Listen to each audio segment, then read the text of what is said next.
ఇక Hollywood range లో super star Mahesh బాబుతో SSMB29 ను రూపొందించాలని పట్టుదలతో ఉన్న జక్కన్న ఈ ప్రాజెక్టును ఎన్ని ఏళ్లలో పూర్తి చేస్తారనేది ఇంట్రెస్టింగ్ గా మారింది. కాగా రాజమౌళి SSMB29 ను 2.5 ఏళ్ల సమయంలో నిర్మించబోతున్నారని తెలుస్తుంది. అయితే తాజాగా మహేష్ బాబు చిత్రానికి సంబంధించిన అప్డేట్ ఒకటి అందింది. జక్కన్న సినిమాలను ప్రేక్షకులు థియేటర్లలో ఎంత నిడివున్నా చూసేందుకు ఇష్టపడుతుంటారు.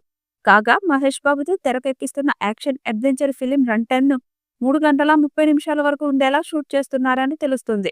ఇక ఈ చిత్రానికి సీక్వెల్ ఉండబోదని, ఈ డ్యూరేషన్ లోని సినిమాను పూర్తి చేయాలని నిర్ణయించుకున్నట్లు తెలుస్తుంది. మరోవైపు 2027 సమ్మర్లో SSMB29 చిత్రాన్ని రిలీజ్ చేయాలని టార్గెట్ గా పెట్టుకున్నారంట మన దర్శకధీరుడు రాజమౌళి. ఇక మున్ముందు ఈ చిత్రానికి సంబంధించిన అప్డేట్స్ ఎప్పుడు వస్తాయని ప్రేక్షకులు ఎదురు చూస్తున్నారు. మరి ఈ చిత్రం ఎలాంటి రికార్డ్స్ క్రియేట్ చేస్తుందో చూడాలి.